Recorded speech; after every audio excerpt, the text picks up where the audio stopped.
Man of Iron, Chapter 25. It was the custom to conclude the ceremonies of the bestowal of knighthood by a grand feast, given in honor of the newly created knight. But in Myles's instance, the feast was dispensed with. The Earl of Mackworth had planned that Myles might be created a Knight of the Bath with all possible pomp and ceremony, that his personality might be most favorably impressed upon the king, and that he might be so honorably knighted as to make him the peer of any who wore spurs in all England, and finally that he might celebrate his new honors by jousting with some knight of high fame and approved valor. All these desired plans chance had fulfilled to the visit of the king to Delvin. As the Earl had said to Myles, he would rather have waited a little while longer until the lad was riper in years and in experience, but the opportunity was not to be lost. Young as he was, Myles must take this chance against the years and grim experience of the Sieur de la Montaigne. But it was also part of the Earl's purpose that the knight and Myles should not be brought too intimately together just at that time. Though every particular circumstance should be fulfilled in the ceremony, it would have been ruination to the Earl's plan to have the knowledge come prematurely to the king that Myles was the son of the attainted Lord Falworth. The Earl knew that Myles was a shrewd, cool-headed lad, but the king had already hinted that the name was familiar to his ears, and a single hasty answer or unguarded speech upon the young knight's part might awaken him to full knowledge. Such a mishap was, of all things, to be avoided just then, for thanks to the machinations of the enemy of his father, of whom Myles had heard so much, and was soon to hear much more, the king had always retained, and still held, a bitter and rancorous enmity against the unfortunate nobleman. It was not very difficult matter of the Earl to divert the king's attention from the matter of the feast. His Majesty was very intent just then upon supplying a quota of troops to the Dauphin, and the chief object of his visit to Delvin was to open negotiations with the Earl. Looking to that end, he was interested, much interested, in Myles, and in the coming jousting in which the young warrior was to prove himself. But he was interested in it by way of a relaxation from the other and more engrossing matter. So though he made some passing and half-preoccupied inquiry about the feast, he was easily satisfied with the Earl's reasoning for not holding it, which were that he had arranged a consultation for that morning in regard to the troops of the Dauphin, to which meeting he had summoned a number of his own important dependent nobles, that the king himself needed repose in the hour or so of rest that this barber surgeon had ordered him to take after his midday meal. That Father Thomas had laid upon Myles a pretty penance, that for the first 3 days of his knighthood he should eat his meals without meat, and in his own apartment, and various other reasons equally good and sufficient. So the king was quite satisfied, and the feast was dispensed with. The next morning had been set for the jousting, and all that day the workmen were busy erecting the lists in the great quadrangle upon which, as was said before, looked the main buildings of the castle. The windows of Myles's apartment opened directly upon the bustling scene, the carpenters hammering and sawing, and the upholsterers snipping, cutting, and tacking. Myles and Guskin stood gazing out from the open casement, with their arms lying across each other's shoulders in the old boyhood fashion, and Myles felt his heart shrink with a sudden tight pang as the realization came sharply and vividly that all these preparations were being made for him, and that the next day he would and should, with almost the certainty of death, meet either glory or failure, under the eyes not only of all the greater and lesser castle folk, but of the king himself, and the noble strangers critically used to deeds of chivalry and prowess. Perhaps he had never fully realized the magnitude of the reality before. In that tight pang at his heart, he drew a deep breath, almost a sigh. Guskin turned his head abruptly and looked at his friend, but he did not ask the cause of the sigh. No doubt the same thoughts that were in Myles's mind were also in his. It was toward the latter part of the afternoon that a message came from the Earl, bidding Miles attend him in his private closet. After Miles had bowed and kissed his lordship's hand, the Earl motioned him to take a seat, telling him that he had some final words to say that might occupy a considerable time. He talked to the young man for about half an hour in his quiet, measured voice, only now and then showing a little agitation by rising and walking up and down the room for a turn or two. Very many things were disclosed to that talk, that caused Miles many long hours of brooding thought, for the Earl spoke freely and without concealment for him concerning his father and the fortunes of the house of Falworth. Miles had surmised many things, but it was not until then that he knew for a certainty who was his father's malignant and powerful enemy. That it was the great Earl of Alban, the rival and bitter enemy of the Earl of Mackworth. It was not until then that he knew that the present Earl of Alban was the Lord Brockburst who had killed Sir John Dale in the anteroom at Falworth Castle, the morning so long ago in his early childhood. It was not until then that he knew all the circumstances of his father's blindness. He had been overthrown in the melee at the great tournament at York, and that the same Lord Brookhurst had ridden his iron-shod war-horse twice over his enemy's prostrate body, before his squire could draw him from the press, and had then and there given him the wound from which he afterward went blind. The Earl swore to Miles that Lord Brookhurst had done what he did wilfully, and had afterward boasted of it. Then, with some hesitation, he told Miles the reason for Lord Brockburst's enmity, and that it had arisen on account of Lady Falworth, whom he had one time sought in marriage, and that he had sworn vengeance against the man who had won her. Piece by piece, the Earl of Mackworth recounted every circumstance and detail of the revenge that the blind man's enemy had afterward wreaked upon him. He told Miles how, when his father was attainted of high treason, and his estate forfeited to the crown, the king had granted the barony of Eastbridge to the then newly created Earl of Alban, in spite of all the efforts of Lord Falworth's friends to the contrary. He told them that when he himself had come out from an audience with the king, with others of his father's friends, the Earl of Alban had boasted in the anteroom in a loud and justest voice, evidently intended for them all to hear, that now that he had Falworth's fat lands, he would never rest till he had hunted the blind man out from his hiding and brought his head to the block. Ever since then, said the Earl of Mackworth, there he has been striving by every means to discover your father's place of concealment. Sometime, perhaps, he may even find it, and then... Miles had felt for a long time that he was being moulded and shaped, and that the Earl of Mackworth was the hand that was making him what he was growing to be.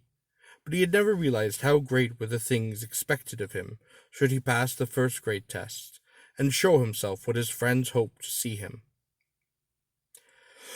Now he knew all that were looking upon him to act, sometime as his father's champion, and when that time should come, to challenge the Earl of Alban to the ordeal of single combat, to purge his father's name of treason, and to restore him to his rank, and to set the house of Falworth where it stood before the misfortunes had fallen upon it.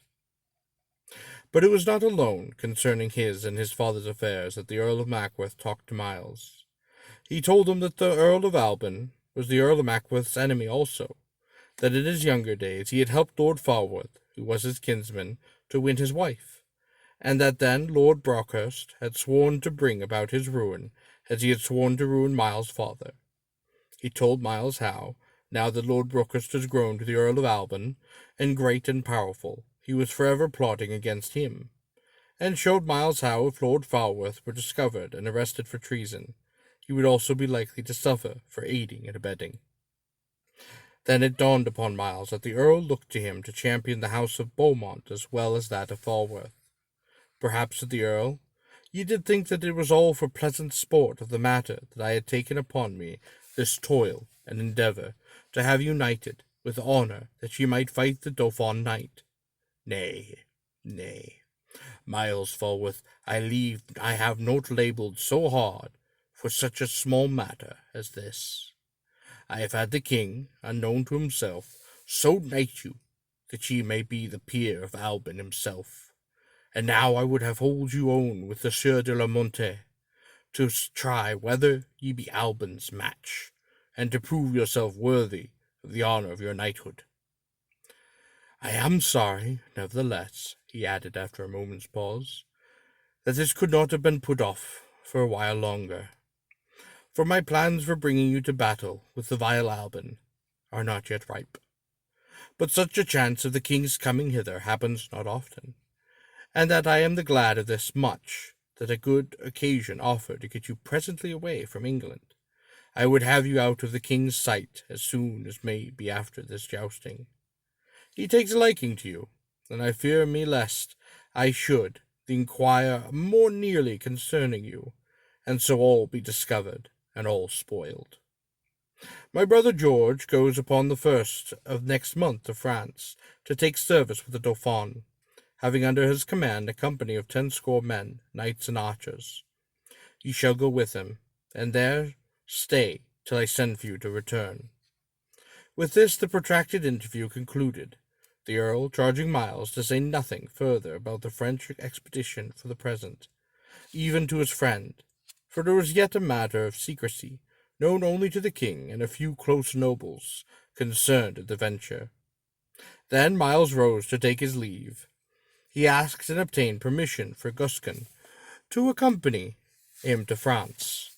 Then he paused for a moment or two, for it was strongly upon him to speak of a matter that had been lying in his mind all day, a matter that he had dreamed of much with open eyes during the long vigil of the night before.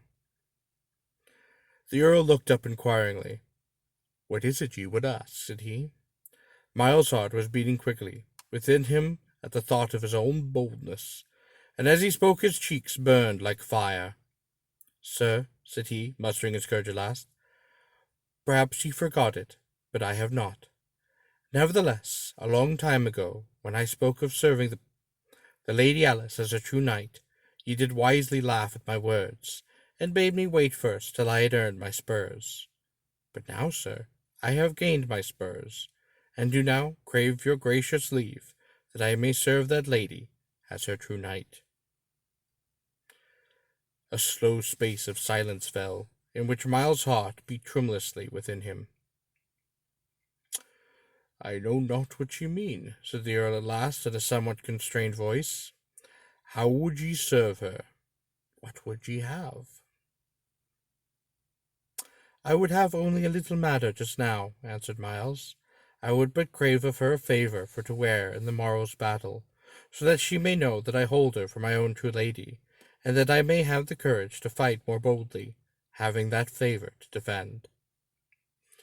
The Earl sat looking at him for a while in brooding deep silence, stroking his beard. Suddenly his brow cleared. "So be it," said he. "I grant you may leave to ask the Lady Alice for a favour, and if she is pleased to give it to you, I shall not say ye nay, but I set this upon you as a provision, that you shall not see her without the Lady Anne being present. Thus it was, as I remember, ye saw her first, and with it ye must now be satisfied. Go ye to the long galley, and thither there will come, if not hinder them." Miles waited at the long galley perhaps some 15 to 20 minutes. No one was there but himself. It was a part of the castle connected with the Earl's and the Countess's apartments, and was used but very little. During that time he stood looking absently out of the open casement into the story courtyard beyond, trying to put into words that which he had to say, wondering, with quiet anxiety, how soon the young ladies would come, wondering whether they would come at all. At last the door to the farther end of the galley opened, and turning sharply at the sound, he saw the two young ladies enter, the Lady Alice leaning upon the Lady Anne's arm. It was the first time that he had seen them since the ceremony of the morning, and as he advanced to meet them, the Lady Anne came frankly forward and gave him her hand, which Miles raised to his lips. I give you joy of your knighthood, Sir Miles, said she, and do believe in good sooth that if any one deserves such an honour, ye are he. At first little Lady Alice hung back behind her cousin, saying nothing until Lady Anne turned suddenly. Come, cousin, have ye naught to say to your new-made knight? Can ye not also wish him joy of his knighthood? The Lady Alice hesitated a minute, then gave Miles a timid hand, which he, with a strange mixture of joy and confusion, took as timidly as it was offered. He raised the hand and set it lightly, and for an instant, to his lips, as he had done with the Lady Anne's hand, but with very different emotions. I give you joy of your knighthood, sir, said the Lady Alice, in a voice so low that Miles could hardly hear it. Both flushed red, and as he raised his head again, Miles saw that Lady Anne had withdrawn to one side, and he knew was to give him the opportunity to prefer his request. A little space of silence followed, while he strove to key his courage to the saying of that which lay upon his mind. Lady, said he at last, and then again, Lady, I have a favour to ask of you. What is it you would have, Sir Miles? She murmured in reply. Lady, said he, ever since I first saw you, I have thought that if I might choose of all the world, ye only would I choose for my true lady, to serve as any right knight should. Here he stopped, frightened at his own and massive boldness. The Lady Alice stood quite still, with her face turned away. Ye are not angered at what I say? He said. She shook her head. I have longed and longed for the time, said he, to ask a boon of you, and now has that time come. Lady, tomorrow I go to meet a right good knight, and one skilled in arms and in jousting, as you do know. Yea, he is famous in arms, and I be a nobody. Nevertheless, I fight for the honour of England and for Mackworth, and I ask for your sake. Ye are not angered at what I say? Again the Lady Alice shook her head. I would that ye would give me some favour to wear, your veil or your necklace. He waited anxiously for a little while, but Lady Alice did not answer immediately. I fear me, said Miles presently, that I have offended you in asking for this thing. I know that it is a bold matter for one so raw in chivalry and in courtliness as I am, and one so poor in rank, to ask for your favour. But if I have offended, I prithee let it be as though I had not asked of it. Perhaps it was the young man's timidity that brought a sudden courage to Lady Alice. Perhaps it was the graciousness of her gentle breeding that urged her to relieve Miles's somewhat awkward humility. Perhaps it was something more than either that lent her bravery to speak. Even knowing that the Lady Anne heard all, she turned quickly to him. Nay, Sir Miles, she said, I am foolish, and do wrong you by my foolishness and my silence. For truly I am proud to have ye wear my favour. As she spoke, she unclasped the thin gold chain from about her neck. I give you this chain, said she, and it will bring me joy to have it honoured by your true knightliness, and giving it, I do wish you all the success. Then she bowed her head, and turning, left him holding the necklace in his hand. The Lady Anne left the window to meet her, bowing her head with a smile to Miles, as she took her cousin's arm again, and led her away.